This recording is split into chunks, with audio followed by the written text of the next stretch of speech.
Na calculadora, nós temos, então, essa denominação associada à nossa simbologia do livro. N e I são as mesmas teclas, com o mesmo nome. Então, nós temos N como sendo número de períodos e I como sendo taxa de juros, que é o mesmo que aparece lá no livro. Lá no livro, se vocês forem pegar a bibliografia, vocês vão verificar que tem um P.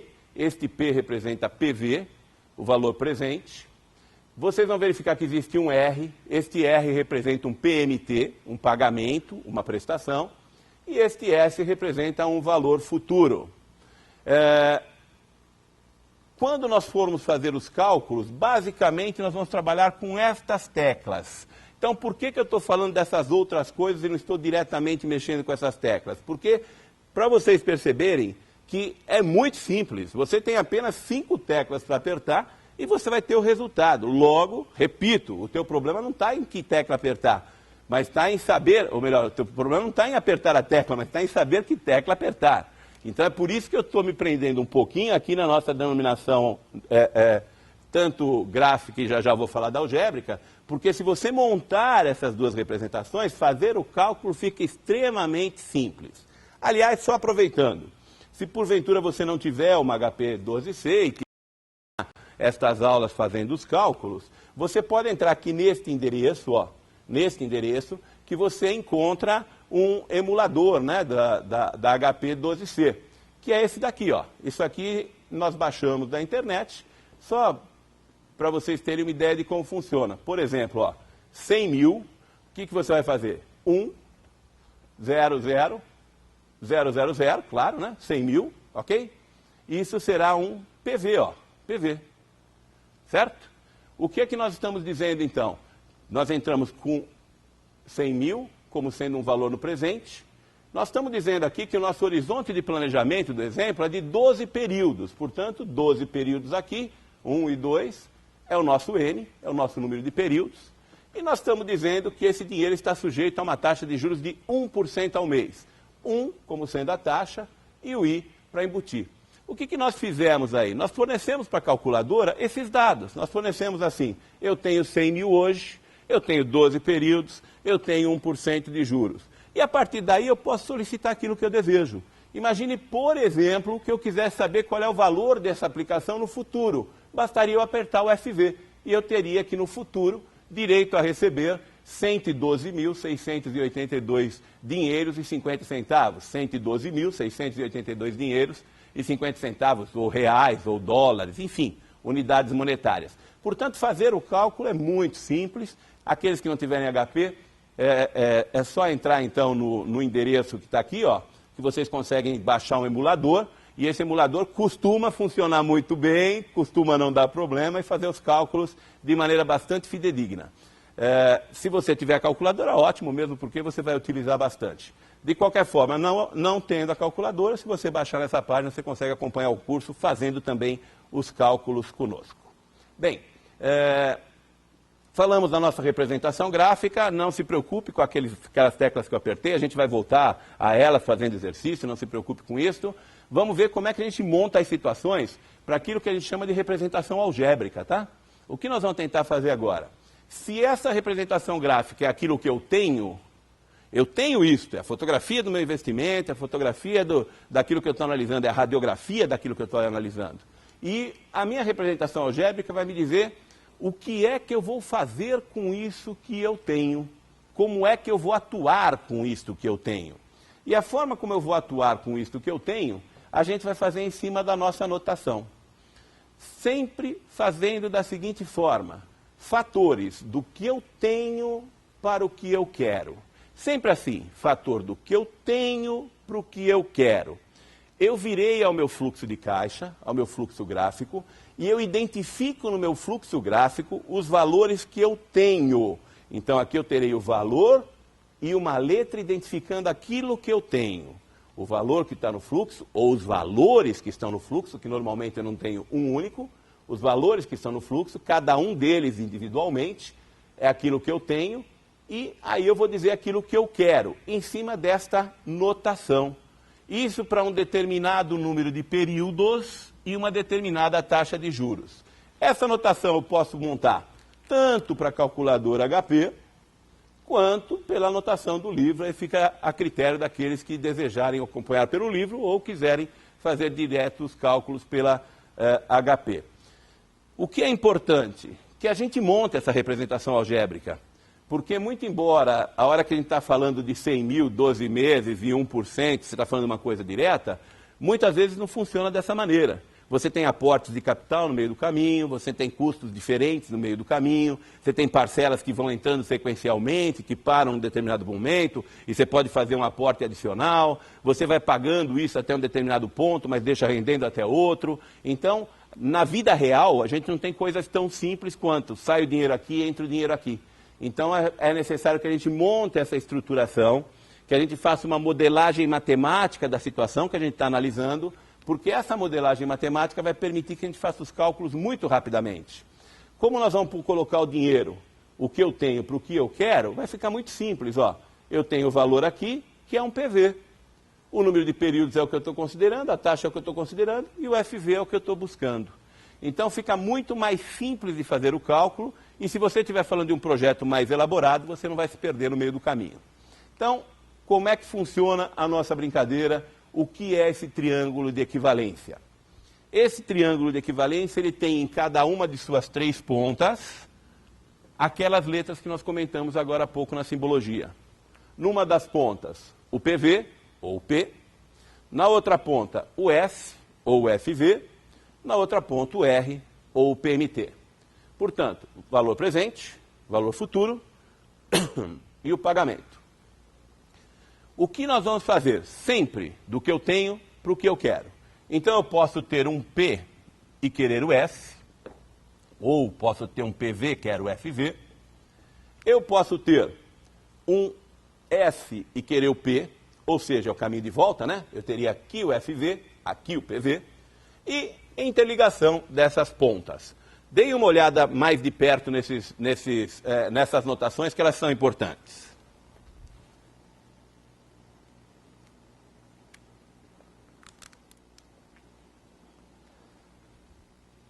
Ok? Percebam que aqui no meio do nosso triângulo de equivalência, nós colocamos uma taxa de juros. Por quê? Porque esses valores serão equivalentes a uma determinada taxa de juros. A taxa de juros funciona, portanto, sempre como uma espécie de remuneração de capital. Como uma espécie não, ela é uma remuneração de capital. Mas ela funciona na prática como se fosse uma espécie de ponte entre valores que estão em datas diferentes.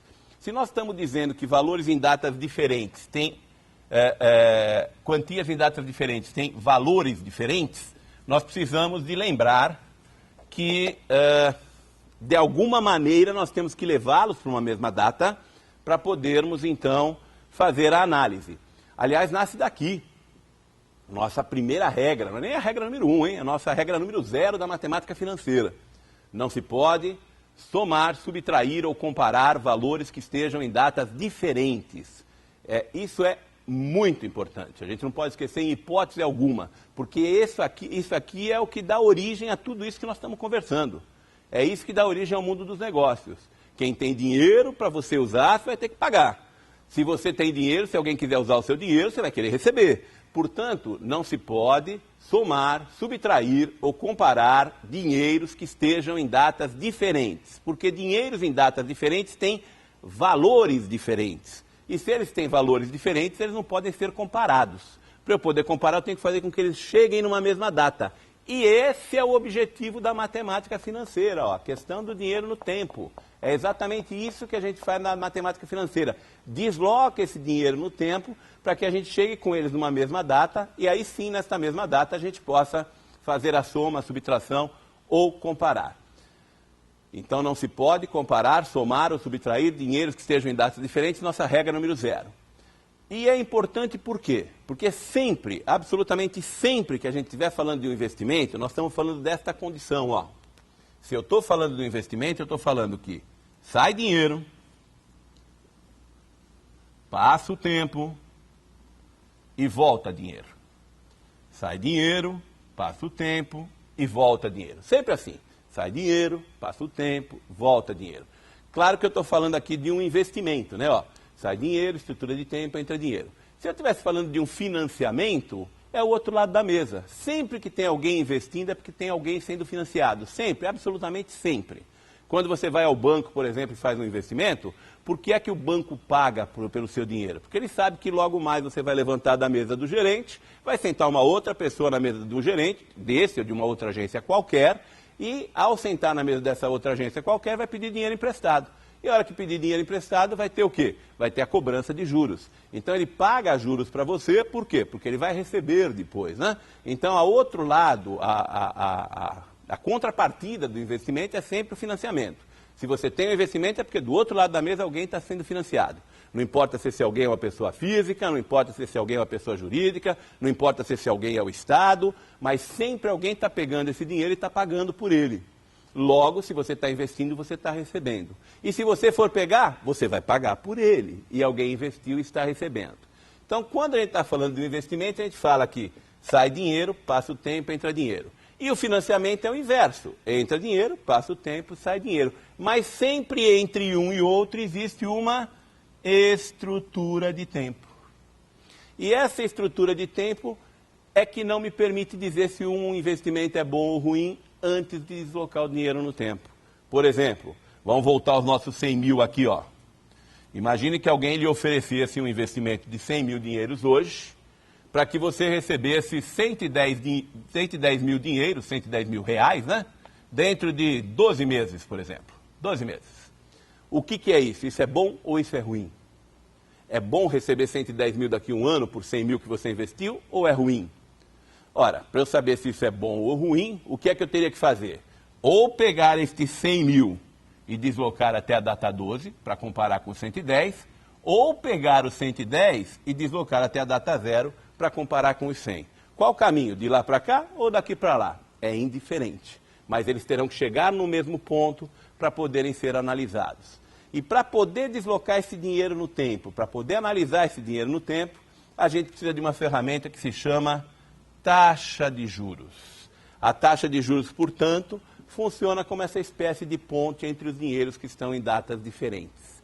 Eu tenho um dinheiro hoje, tenho um dinheiro no futuro, e eu preciso fazer com que eles se desloquem. E a taxa de juros me permite fazer isso. Por quê? Tecnicamente, ela é a remuneração do capital, né? Mas, em termos práticos, ela funciona como essa ponte que se desloca, que desloca o dinheiro ao longo do tempo. Se vocês forem ouvir rádio, ler jornal, assistir televisão, vocês vão perceber que existe um monte de sobrenomes para estes juros, né? Que são as classificações das taxas de juros. As taxas de juros, a taxa de juros tem diversos tipos de juros, né? Diversas classificações, como, por exemplo, juros antecipados, postecipados, pré-fixados, pós-fixados, nominais, efetivos, simples ou compostos. Por que nós temos aqui os juros postecipados e compostos em azul?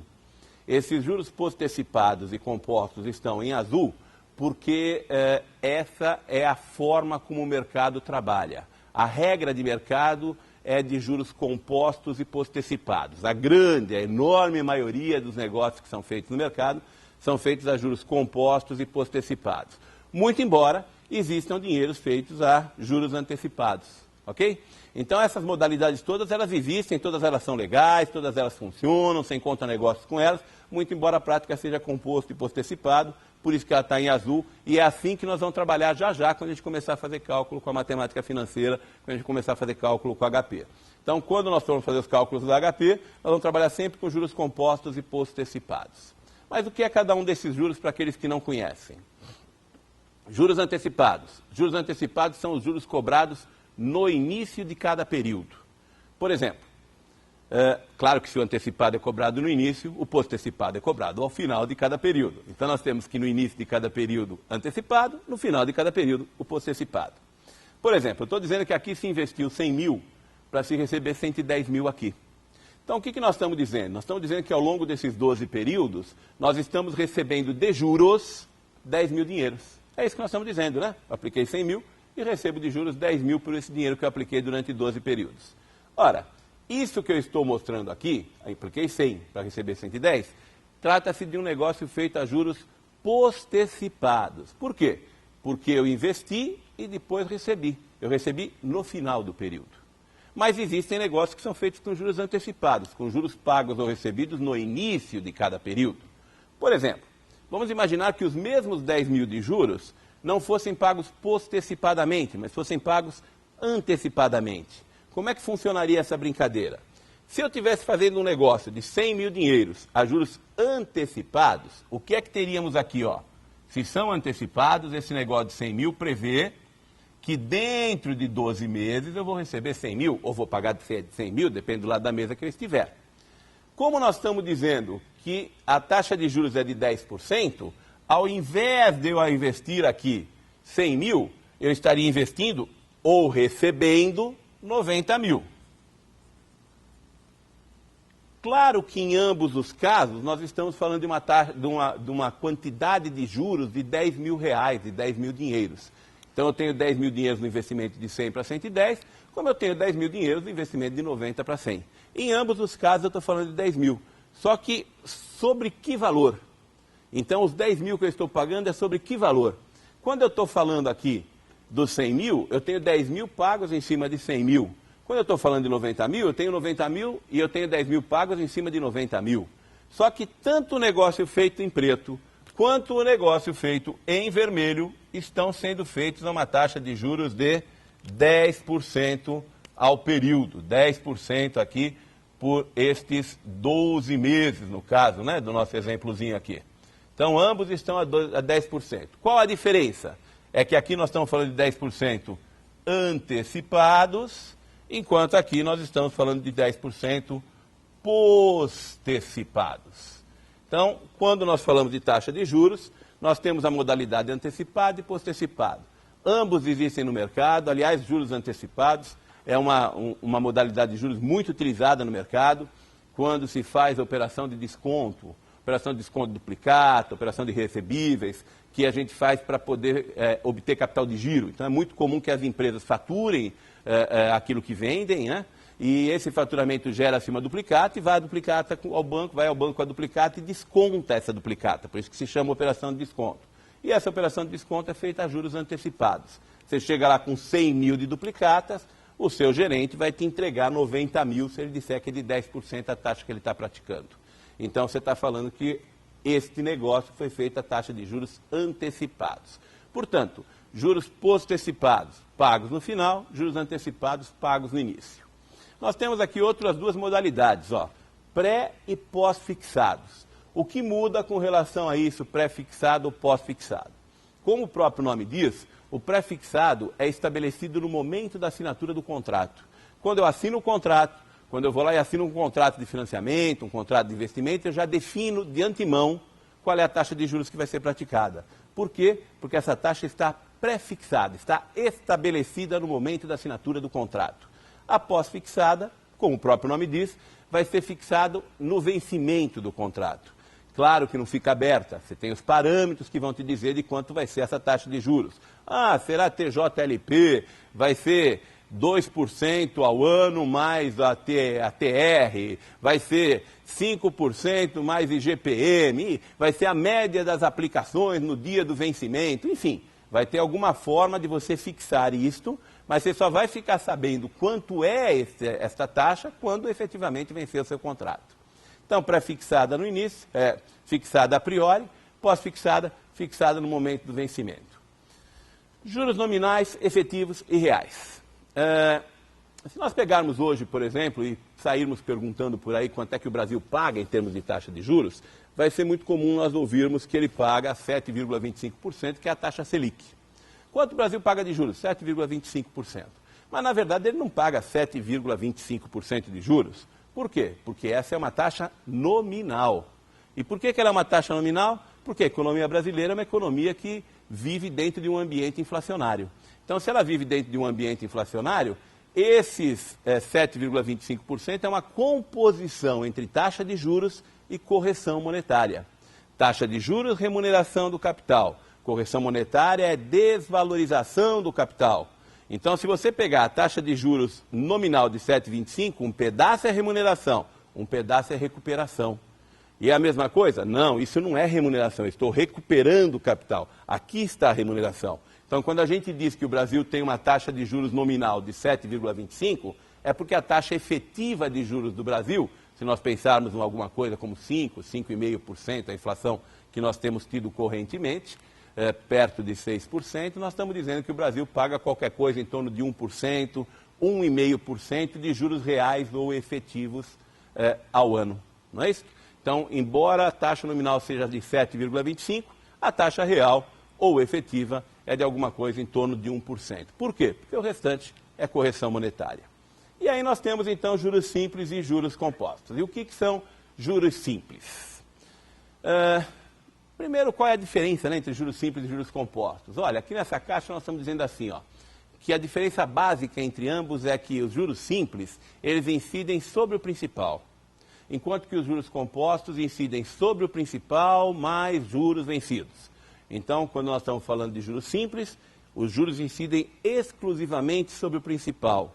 Quando nós estamos falando de juros compostos, nós estamos falando que são juros que incidem sobre o principal mais juros vencidos. Ora, se incide sobre o principal mais juros vencidos, significa dizer que a cada período que vence os juros, eu tenho uma base de cálculo diferente. Se a taxa incide sobre uma base de cálculo diferente, significa dizer que em juros compostos eu tenho sempre parcelas de juros diferentes para cada período. Mas em juros simples não, porque em juros simples incide exclusivamente sobre o principal. Então a taxa de juros simples incide exclusivamente sobre o principal. Como o principal é sempre o mesmo valor, a taxa incide sobre o mesmo valor, logo os juros do primeiro, do segundo, do terceiro, do quarto, do quinto, não importa qual período, a parcela de juros será sempre a mesma. Ela será sempre a mesma e dada por juros igual principal vezes a taxa. Pela nossa simbologia, e eu vou aqui utilizar algumas fórmulas, mas não se preocupem com elas, não é este o nosso objetivo, tá? É só para vocês saberem por que estão fazendo as coisas, e a gente vai passar por isso muito rapidamente, não vamos nem fazer todas as passagens matemáticas, apenas para mostrar para vocês o que vocês estão fazendo. O que nós estamos dizendo, então, que juros para nós vai ser principal vezes a taxa. Ou seja, se é principal vezes a taxa, no primeiro período, nosso J1, juro do primeiro, vai ser P, que é o principal, vezes I. O juro do segundo, P vezes I. O juro do terceiro, P vezes I. O juro do quarto, P vezes I. E não importa qual período eu estiver dizendo, eu sempre terei os juros como sendo P vezes I. Se ao invés de eu querer saber qual é cada uma das parcelas de juros, que é facilmente encontrada por esta fórmula, JK, juros de um período K qualquer, juros do primeiro, do segundo, do terceiro, não importa qual período, JK vai ser igual ao principal vezes a taxa. Então, se eu quiser saber qual é a parcela de juros, eu uso isto. Se eu quiser saber o total dos juros, o que eu vou fazer? Somatória dos juros é igual a principal vezes a taxa vezes o número de períodos. Por que eu tenho que a soma de juros é igual a PIN? Ou seja, P vezes I vezes N. Porque eu estou dizendo que em parcela de juros é sempre igual em todos os períodos, é sempre π. Então, π mais π mais π mais π mais π, ou seja, π vezes N. E esse π vezes N é principal vezes a taxa vezes o número de períodos. Se ao invés de eu saber qual é o total dos juros, eu quiser saber qual é o valor no futuro, só lembrando, estamos falando de juros simples, vamos falar sobre isso só até o final aqui dessa transparência, aqui desse slide, e daqui para frente a gente passa a juros compostos e postecipados. Se nós formos falar então de juros simples, nós estamos falando que o valor no futuro vai ser o principal mais os juros. Pela nossa simbologia, o valor no futuro é S, que é a soma de principal mais juros, o principal é P e os juros é PIN, P vezes I vezes N. Então, para eu achar o valor no futuro para juros simples, S é igual a P, que multiplica 1 mais I vezes N, ou S é igual a P mais PIN. E aqui tem um exemplo, né? Ó. Determinar quanto um investidor terá direito a receber no final do ano 2000, se aplicar em 1º de janeiro de 2000, importância de 100 mil dinheiros, considerar que o negócio foi feito a juros simples de 5% ao mês. Definir também com base na mesma taxa, quanto será a parcela de juros de 31 de agosto para este investimento. Então vamos nós. Se nós quisermos saber qual é a parcela de juros de 31 de agosto, já que o investimento foi feito no dia 1º de janeiro, nós estamos falando que o nosso JK, o nosso período K, vai ser o período agosto, ou seja, o 8º mês, né? Ok? Janeiro, fevereiro, março, abril, agosto, 8º mês. Então, se eu quiser saber qual é o JK, qual é a parcela de juros, P vezes I. P, que é o principal, que são 100 mil, e 5%, né? 5 dividido por 100, 0,05, J8 é igual a 5 mil. O que é isso, portanto? É a parcela de juros do mês de agosto. Mas se fosse do mês de fevereiro, seria o mesmo valor. Se fosse de dezembro, seria o mesmo valor. Se fosse de outubro, seria o mesmo valor. Por quê? Porque em juros simples, a gente tem sempre a parcela de juros como sendo principal, vezes a taxa. Se nós quisermos saber a soma dos juros, o que nós temos que fazer? Somar diversas parcelas. Aliás, as diversas parcelas de 5.000. Se eu quiser saber, então, qual é a soma dos juros dos 12 períodos, nós teríamos que 100.000 vezes 0,05, que é o I, vezes 12, né? P vezes I vezes N. 100.000 vezes 0,05 vezes 12, que dá 0,60. 0,60 vezes 100.000, 60.000 é a soma dos juros. Portanto, nós teríamos de juros 60.000. E se eu quiser o valor no futuro? O que é o valor no futuro? O valor no futuro nada mais é do que o principal, que é aquilo que nós estamos investindo, que são os 100.000, que é a importância que nós investimos hoje, mais os juros. 100.000 mais os juros, 160.000. Ou, se vocês quiserem fazer pela fórmula, aquela que está lá em azul na ponta, S é igual a P, que multiplica 1 mais I vezes N. Estamos falando de juros simples. S é igual a 100.000 mais 1, multiplicado por 1 mais 0,05 vezes 12. 0,05 vezes 12, 0,60, mais 1, 1,60, vezes 100.000, 160.000. Portanto, em juros simples, as parcelas de juros são sempre iguais, o acúmulo desses juros basta que a gente faça a somatória dessas parcelas, e o valor no futuro nada mais é do que a soma desses juros adicionado do principal. Juros simples. Existem muito poucos negócios no mercado que são feitos a juros simples. O que nos interessa mais de perto, que é aquilo que a gente vai utilizar para poder fazer análise de investimento, são os juros compostos e postecipados. E o juro composto e postecipado é exatamente o nosso segundo momento do curso, que é a nossa segunda parte da aula. Então, logo em seguida, a gente vai fazer juros compostos e postecipados e vai permanecer com juros compostos e postecipados daqui até o final do curso. E aí sim, em juros compostos e postecipados, nós vamos começar a mexer com o HP12C, vamos começar a fazer exercícios mais próximos da realidade. Para aqueles que, porventura, nunca mexeram com juros simples, tem alguns exercícios que fazer. Esses aqui são alguns deles, mas se vocês forem lá no livro, tem alguns exercícios sobre juros simples que poderão ser feitos. Eu tenho a impressão que não há necessidade de montarmos, mesmo porque lá no livro tem passo a passo e tem os resultados. Como é juros simples, nós vamos trabalhar com juros compostos e postecipados. Daqui para frente, nós vamos então voltar na segunda parte da nossa aula, e nessa segunda parte da aula nós vamos de juros compostos e postecipados, daqui até o final do curso. Ok? Muito obrigado por enquanto, voltamos já já com a segunda parte da aula. Muito obrigado.